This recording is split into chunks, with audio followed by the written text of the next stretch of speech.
está melhor. Bom dia novamente. Vamos dar início ao nosso culto de pregação esta manhã e vamos fazê-lo cantando o hino número 464. 464. E podemos cantá-lo de pé todos os que puderem, se faz favor.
Pela sua graça e somente pela sua graça e pelo seu amor.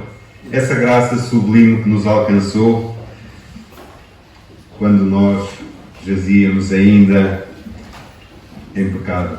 Sublime graça que alcançou um pobre como eu. É o que nos diz o texto do hino que iremos cantar já de seguida, que é o número 14.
aproveitando estarmos de pé, eu pedi ao Anderson, por favor, nos dirigir em oração.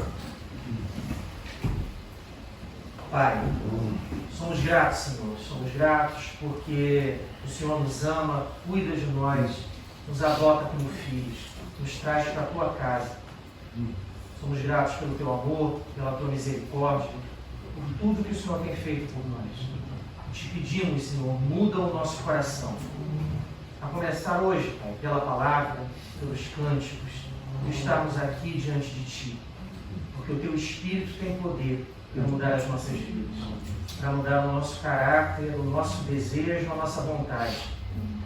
Que a nossa vida, Pai, seja tua, para que possamos cumprir a tua vontade. Muito obrigado, Senhor, pela oportunidade de estarmos mais uma vez em tua casa. Abençoa o culto, Senhor, a mensagem. Abençoa, Pai, a tua igreja, que nós pedimos e agradecemos em nome de Jesus. Amém. Podeis sentar-vos.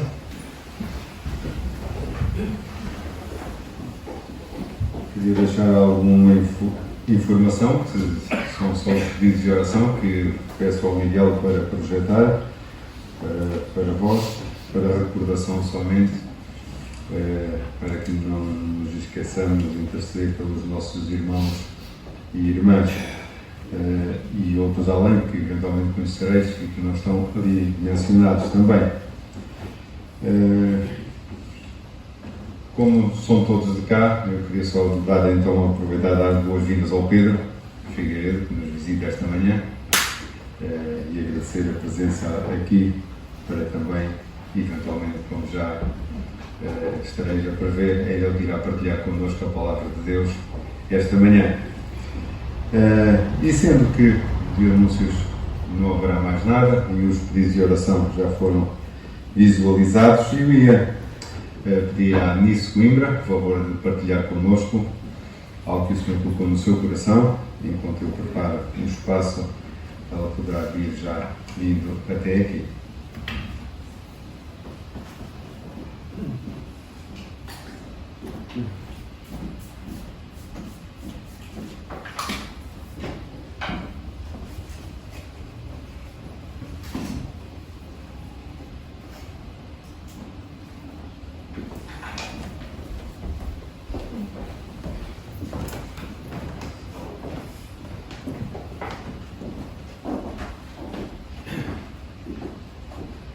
Bom dia, irmãos.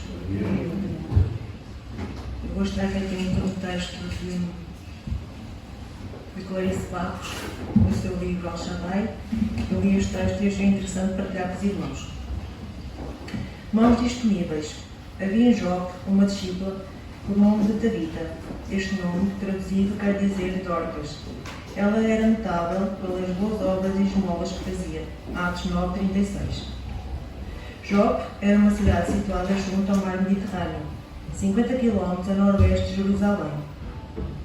Era um importante porto marítimo e também um grande centro cristão. Ali vivia uma mulher chamada Dorcas, que em aramaico quer dizer Tabita. Dorcas era uma crente fiel ao Senhor. Os problemas e desgraças dos outros tocavam profundamente o seu coração e enchiam-na de desejo de socorrer e de ajudar os necessitados. Nestes dias de miséria material, vivendo lado a lado com a miséria moral, nós precisamos de uma compaixão como a daquela mulher. Compaixão que somente sofre com a dor dos outros, mas também que age para diminuir o sofrimento alheio. Dorcas era uma pessoa de posses, tinha casa própria e tinha meios de autossustento. Profissionalmente, era costureira. E foi precisamente a agulha que tinha na sua mão todos os dias que deu a possibilidade de servir ao Senhor e ao próximo de uma forma original e extraordinária. Isto porque Deus usa coisas comuns e pessoas comuns para levar a bom termo obras grandes e extraordinárias, pessoas como tu ou eu.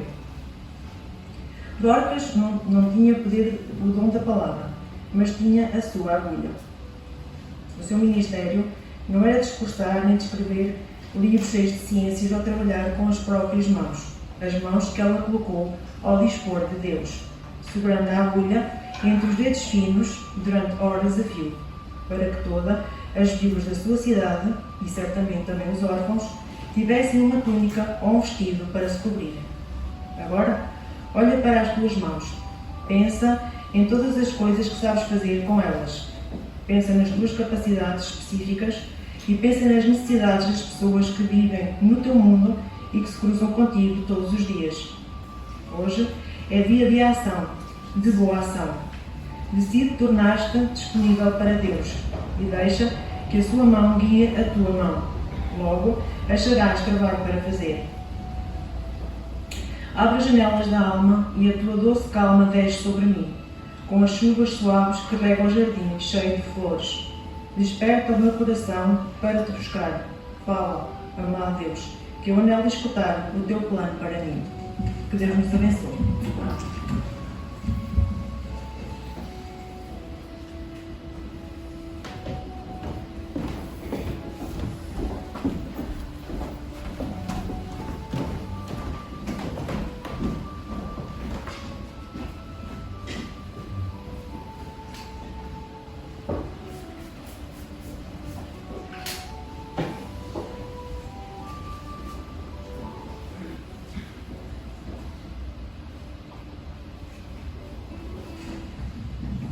Obrigado, Alicia, por pudesse partilhar connosco esta manhã. E antes de escutarmos a palavra de Deus, vamos cantar mais um hino. Vamos aproveitar para levantar as nossas ofertas para a obra do Senhor, as quais se destinam aos membros da Igreja. Será o número 361 e de pé os que puderem.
Sentar-vos e vamos então, conforme pedimos, escutar aquilo que o Senhor tem para nos dizer esta manhã. E para, como eu já falei anteriormente, para partilhar connosco a palavra de Deus, temos o Pedro Figueiredo, que amavelmente aceitou o convite, o qual agradeço.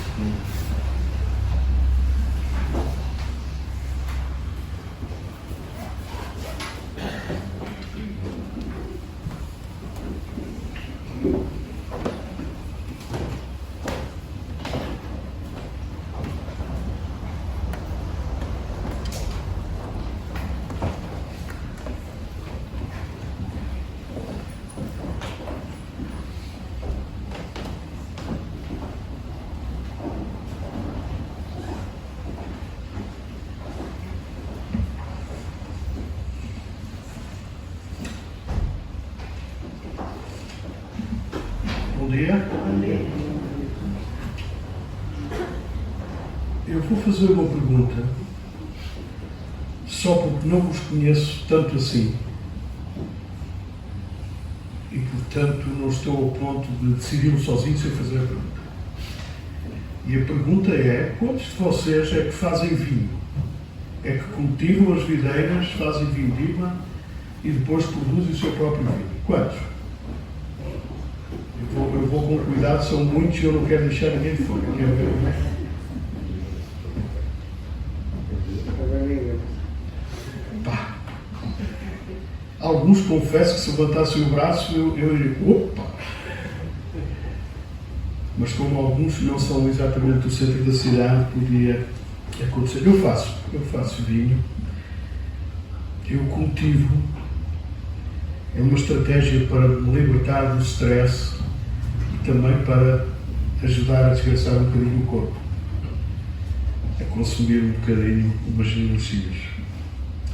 O ano passado aconteceu uma coisa interessante. No dia 9 de setembro, eu estava a tirar o vinho do tanque da primeira fermentação. Portanto, as uvas fermentam e depois, a uma dada altura, tira-se o líquido, que ainda não é bem vinho, mas também já não é mosto, e põe-se em cubas e a fermentação continua. E, portanto, dá-se ali uma outra transformação, a que normalmente se chama uma segunda fermentação.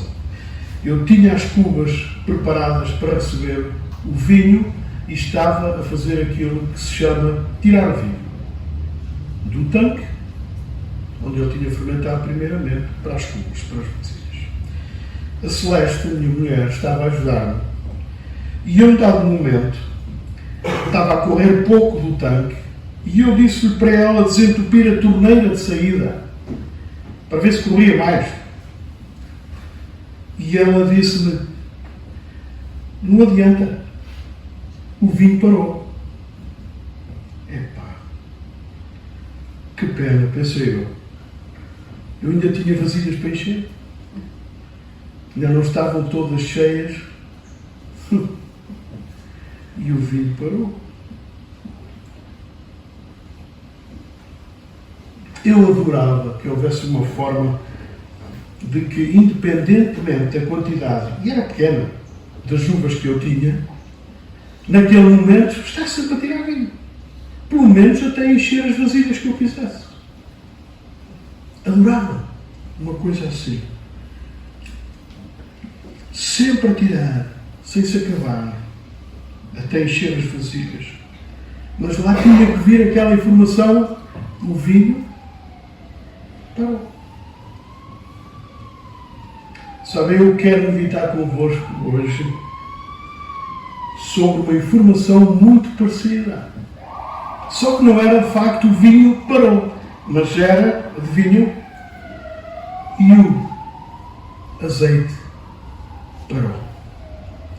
E o azeite parou. Vamos ao texto da Escritura que se encontra em 2 de Reis, capítulo 4, e os versos 1 até 7. E eu quero pedir a colaboração da Assembleia.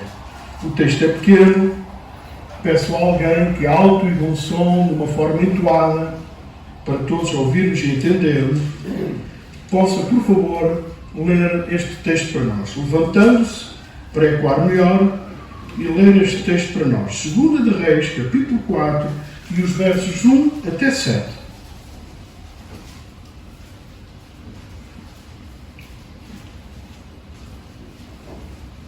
Não leiam todos ao mesmo tempo, está bem?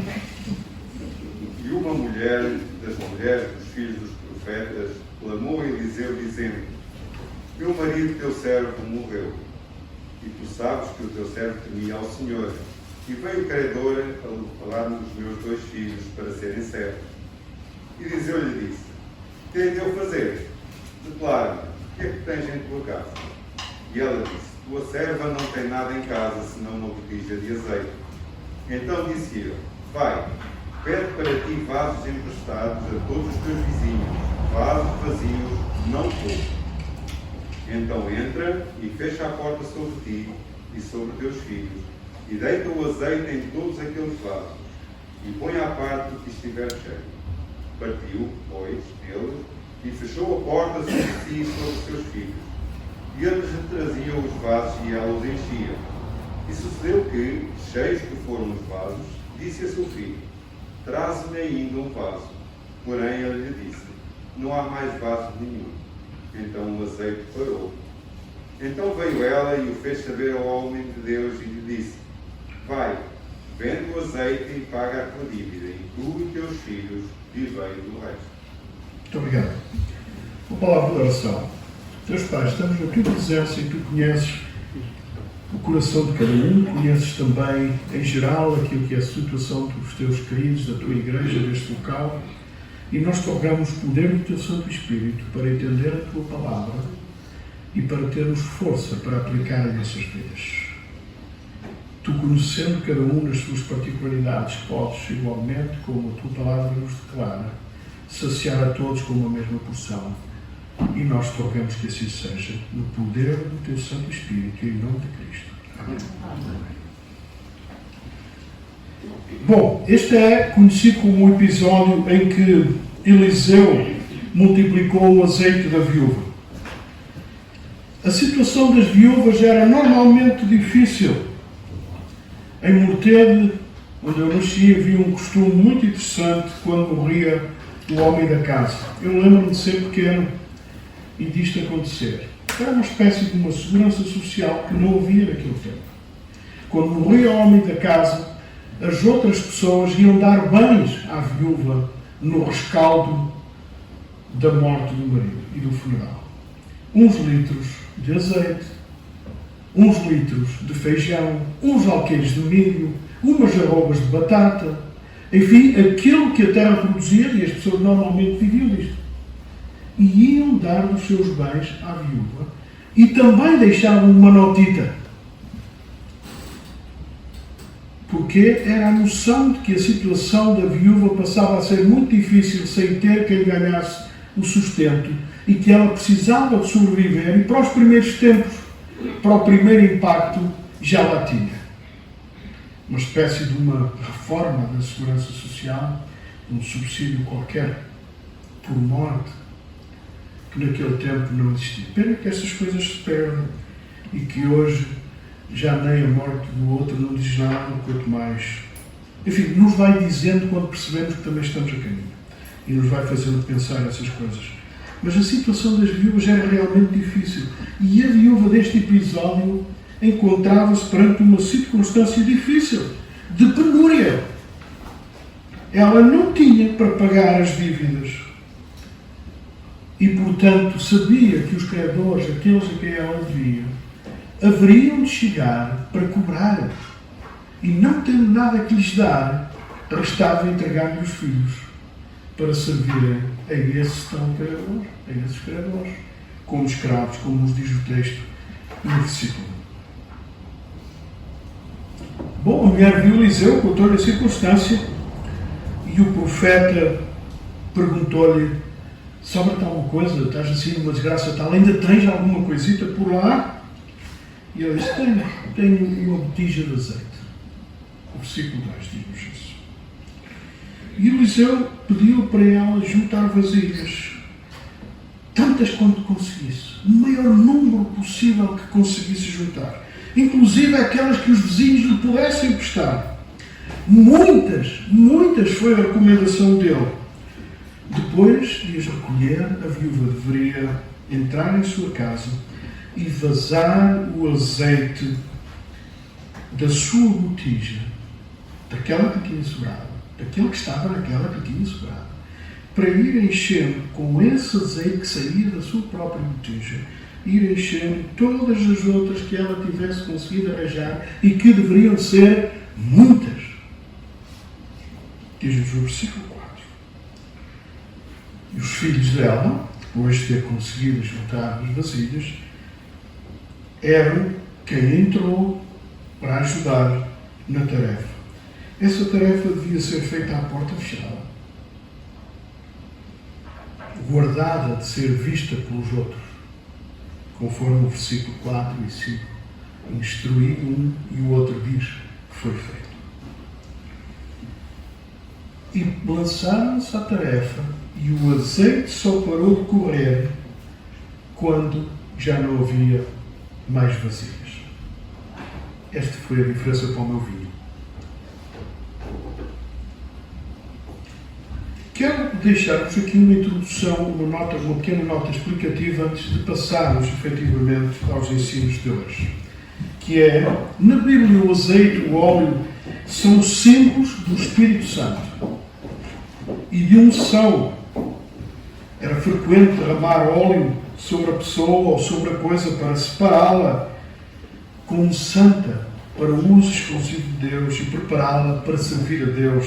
E os textos de Êxodo 30 e Reis, por exemplo, anunciam-nos isso. Por isso eu quero convosco estabelecer uma analogia. Uma analogia é uma relação de semelhança entre objetos que são diferentes. A coisa é diferente. Mas percebendo o que uma significa e a outra, podemos cruzar nesta relação de semelhança. E a relação de semelhança, esta analogia é o azeite da viúva que Eliseu multiplicou, é como o derramar do Espírito Santo na vida da Igreja e na vida dos crentes. A ordem de Deus para o crente, neste aspecto específico que se encontra em Efésios 5,18, é enchei-vos do Espírito. É uma tarefa que compete a cada um desempenhar, que pode ser auxiliada por outros, que requer intimidade, portanto, sem a espetacularidade do que é feito em sítio público. E já estamos na analogia. Estamos nós cheios? É uma pergunta interessante. Completamente cheios? Meio cheios? Ou estamos tal e qual a viúva da Escritura, totalmente desfalcados com apenas uma botija de azeite?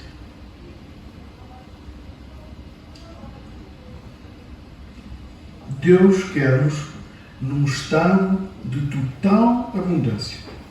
Portanto, isso significa completamente cheios. E eu desafio-vos a tomar atenção ao ensino precioso que este texto nos dá a respeito de ficarmos completamente cheios do Espírito Santo de Deus. Assim, ensino 1. O azeite foi vertido sem limite.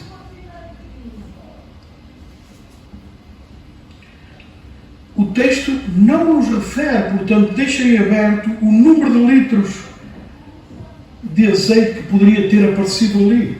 Não sabemos quantos litros ela encheu, nem quantas vasilhas, nem quantos mais poderia encher, porque a quantidade simplesmente era ilimitada.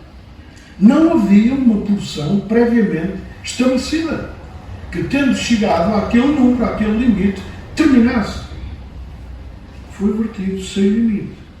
Lembramos que Jesus disse, aí encontramos isso em João 3,34, que Deus não dá o seu Espírito por medida. Deus quer inundar a sua igreja com uma unção sem limite. A questão é se os seus filhos querem o mesmo que Ele. Se nós queremos e até se nós deixamos. Sabem, às vezes o crente, e isto é aqui um parênteses, às vezes o crente age um pouco como bombeiro. Trata logo de apagar a mais pequena chama do Espírito que vê. Às vezes nos outros e outras vezes no meu próprio. Em si mesmo. Portanto, fazendo o contrário daquilo que a Escritura diz, que, por um lado, Deus recomenda encher-vos do Espírito, por outro lado, da mesma maneira, diz, não apagueis o Espírito. 1 Tessalonicenses 5,19. Queridos bombeiros, não têm lugar nesta ideia de Deus. Portanto, aqueles que, quando vem uma manifestação do Espírito, a tratam de apagar nos outros e às vezes refriando-a em si mesmo, estão a fazer o contrário daquilo que é a recomendação divina, que é para não extinguir, não apagar. Ensino 2. O azeite foi multiplicado milagrosamente. O que aconteceu foi unicamente, simplesmente, por o poder de Deus. Sabem, nós, a maioria das vezes, baralhamos-nos num certo academismo, num certo mundanismo das nossas metodologias. Pensamos que a técnica, a estratégia, o método, o momento, o local e por aí fora podem produzir o derramamento do Espírito. Como se for algo que está na nossa mão. A unção ocorre por ato milagroso da parte de Deus. Que nós buscamos, mas por ato milagroso da parte de Deus. O homem é por isso incapaz de manipular ou de dominar esse processo, porque esse processo não lhe pertence. Apenas pode ser cooperador, usado por Deus, no ato de quê? De disponibilizar a vasilha e de encher a vasilha. Sim, disponibilizar a vasilha e encher a vasilha, tal e qual como no milagre do vinho nas bodas de Caná da Galileia, em que Jesus disse: vão buscar as talhas e encham-nas. Ora está o que nos compete. E o milagre ocorre de uma forma reservada, sozinho, ou com uns tantos a cooperar em intimidade. E esses outros que são igualmente instrumentalizados para o propósito de Deus, em contacto direto com Deus e com homens de Deus, é que a coisa acontece. Ensino número 3. O azeite foi vertido sobrenaturalmente. A forma como ocorreu é incompreensível à mente humana, verdadeiramente. Nem hoje, nem amanhã, ou em algum momento no futuro, a ciência, sei lá, física, na sua área, quiçá da mecânica de fluidos, ou uma coisa assim, o homem, alguma vez no futuro, ou jamais, vai ser capaz de explicar como é que se multiplica a azeite.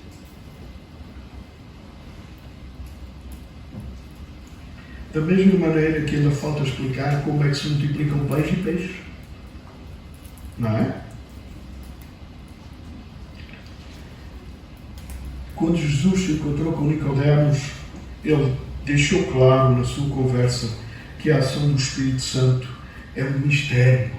João 3,8. Somente pela fé é que nós podemos aceitar a ação livre e soberana do Espírito Santo, enchendo-nos a ponto de transbordar. Podemos desistir de querer encontrar explicação humana ou metodologia humana para fazer a coisa. Ensino número 4. O azeite foi para todas as vasilhas que havia. O azeite foi para todas as vasilhas que havia. Quantos vasos existissem naquela casa, quantas vasilhas, quantos a viúva tivesse conseguido arranjar, tivesse ela disponibilizado, quantos seriam cheios com o azeite que estava a multiplicar-se ilimitadamente. Para todas as vasilhas que havia, quanto mais melhor. Aliás, tinha sido a recomendação. Sabem, a Bíblia também informa que Deus haveria de derramar o seu Espírito sobre toda a carne. Sobre toda a carne, sem exceção, conforme Joel 2,28.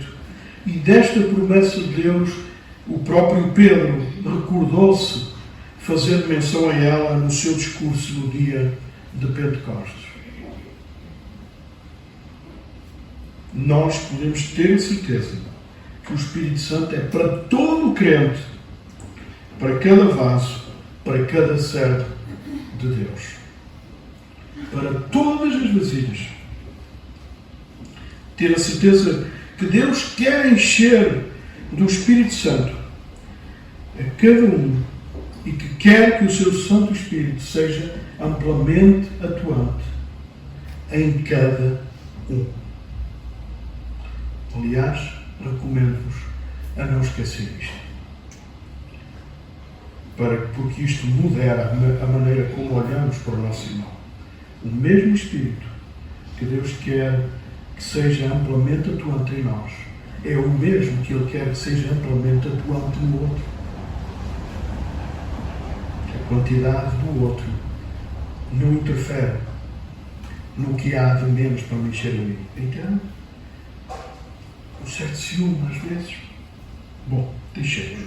Ensino número 5. Ensino número 5. O azeite foi para encher a vasilha toda, por completo. Primeiro não era para encher todas, mas agora, olhando para a vasilha, o azeite foi para encher a vasilha por completo.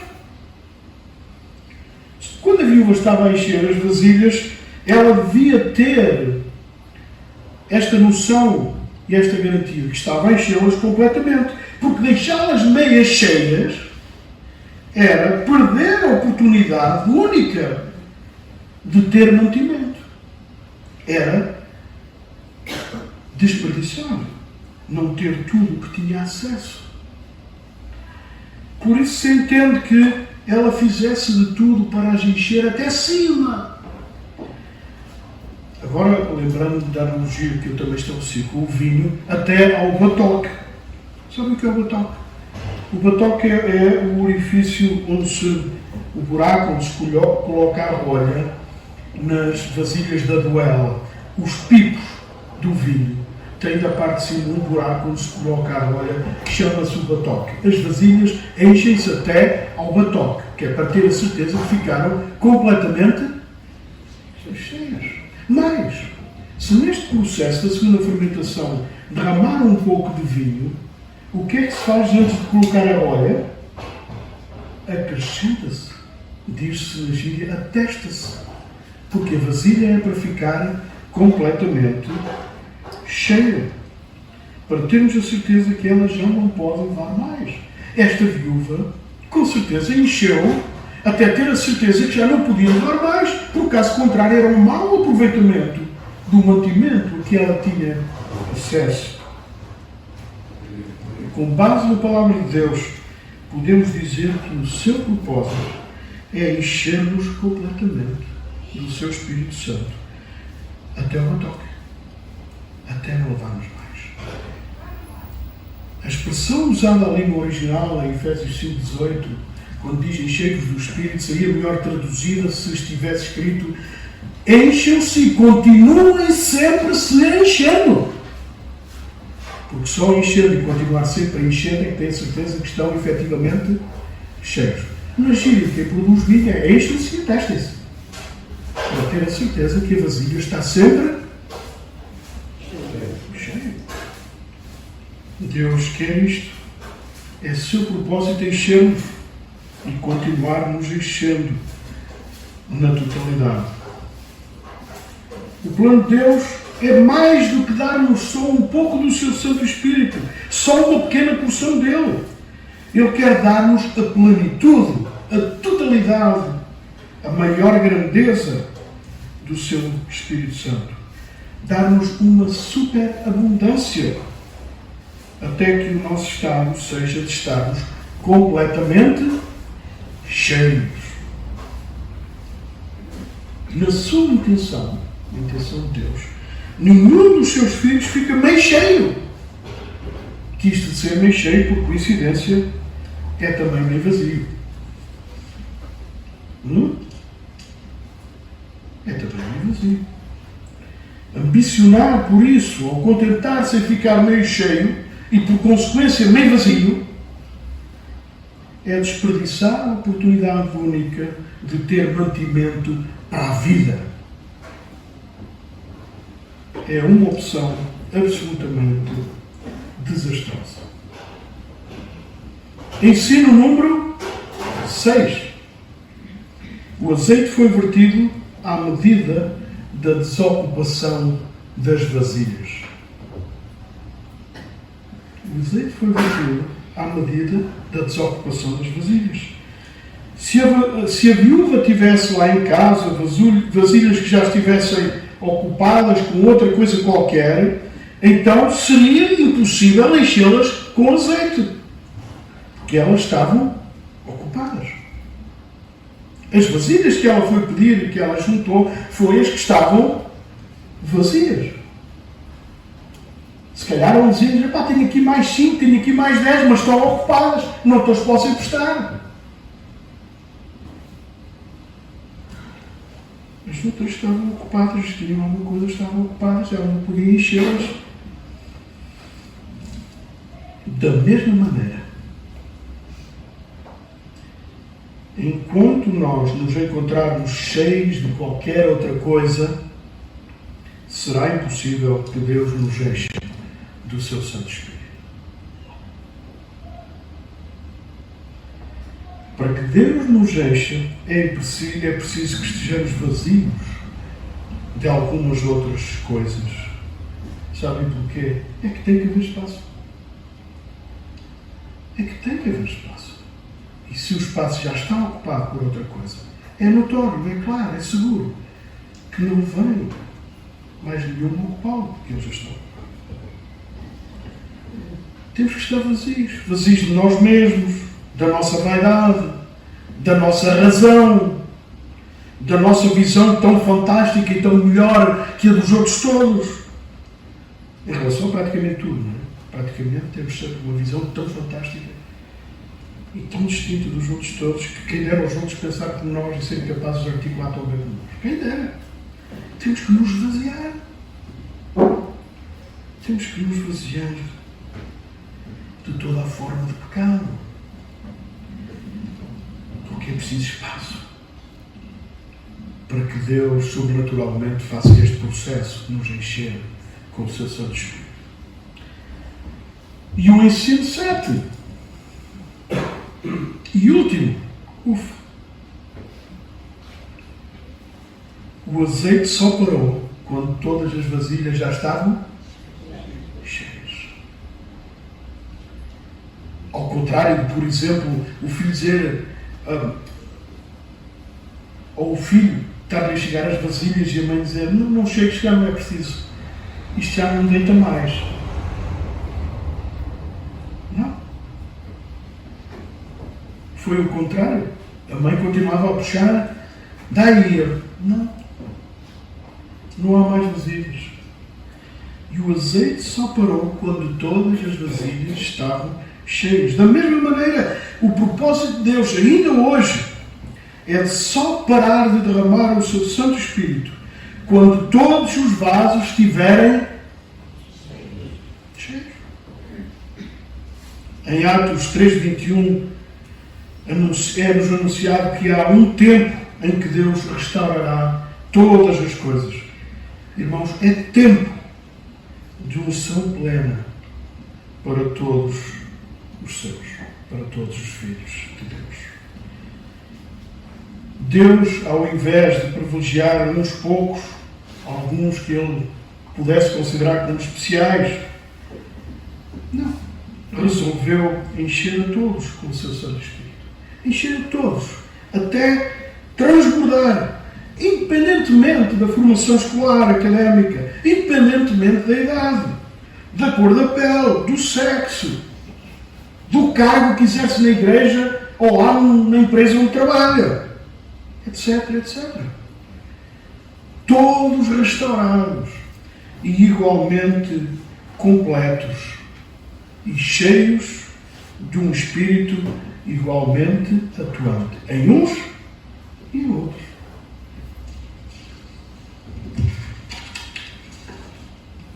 Em conclusão, a Bíblia contém promessas maravilhosas para o povo de Deus. E a maioria dessas promessas, A maior dessas promessas, digo, é a do poder que Deus coloca à disposição da sua igreja para que ela possa realizar a tarefa que Ele lhe entregou, que é proclamá-lo, fazendo-o conhecido de todos os povos. Sabe, irmãos, o que faz falta no mundo de hoje, o que faz falta, e agora é época de eleições, deixem-me usar aqui qualquer coisa muito parecido com os políticos, o que faz falta à nossa terra, em particular, é uma igreja que se mova e que trabalhe no poder do Espírito Santo, onde todos estão cheios de um Espírito igualmente atuante em todos e através de todos. Faz falta à nossa terra. Fazem falta à nossa terra crentes tão cheios do Espírito Santo que transbordam. O desvio do propósito central pode fazer a igreja parecer-se como aqueles que preferem passar a vida, empurrar o carro lá de fora, ao invés de se pôr lá dentro e de viajar nele. É caricato, não é? Quando você decide não se encher por este processo miraculoso da parte de Deus, não se encher totalmente do Espírito Santo, é como se estivesse a viver a vida da parte de fora, em vez de poder viver a grande velocidade e de uma forma intensa. O Espírito Santo é o poder que move a igreja e que possibilita o ministério que Deus lhe entregou, que possibilita que ele seja cabalmente realizado. Sem ele não adianta estratégia, não adianta metodologia, por mais elaboradas que elas sejam, porque apenas nos desgastaremos e nada se passará. Simplesmente, sabe porquê? Porque o negócio é de outra esfera. A coisa é de outro âmbito. Não é do âmbito humano. É de uma esfera celestial. E o bom desempenho que conduz ao estabelecimento do plano de Deus só vem pela ação do Espírito Santo em nós e através de nós. E precisamos, por isso, continuar a meditar e a perceber e a aplicar que, outra vez, o Espírito Santo é vertido sem limites. O Espírito Santo é multiplicado miraculosamente. O Espírito Santo é vertido sobrenaturalmente. O Espírito Santo é para todas as vasilhas que houver. O Espírito Santo é para encher a vasilha toda por completo. O Espírito Santo é vertido à medida da disponibilidade das vasilhas. E o Espírito Santo só parará quando todas as vasilhas estiverem cheias. Que nos ajude a meditar e pelo seu Espírito nos dê força para aplicar o ensino da sua palavra às nossas vidas.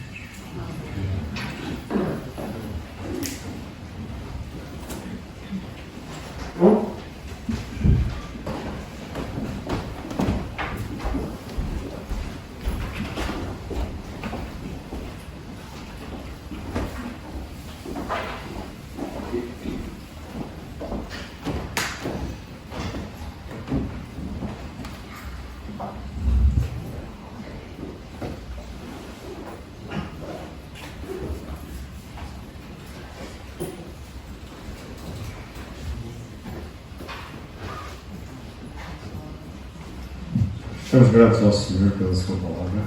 Obrigado, Pedro, por aquilo que disponibilizaste a trazer para nós a parte do Senhor.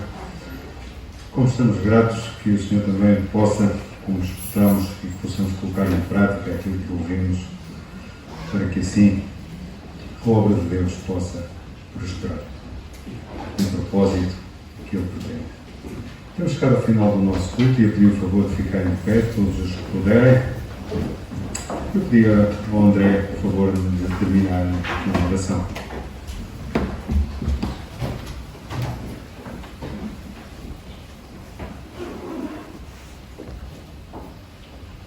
Deus, obrigado por esta manhã podermos estar enquanto igreja juntos, a ouvirmos a Tua Palavra. Obrigado pela oportunidade que deste a cada um de nós de estar aqui e podermos meditar, podermos refletir nesta passagem do livro de 2 de Reis.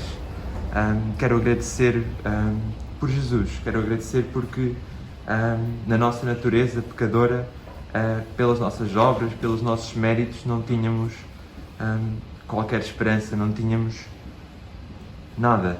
E pela Tua graça em Jesus, pela Sua morte, pela Sua ressurreição, temos esperança, temos de uma vida eterna. Quero agradecer porque para todos aqueles que seguem Jesus, para todos os cristãos, Tu também deixaste o Teu Espírito. Tu também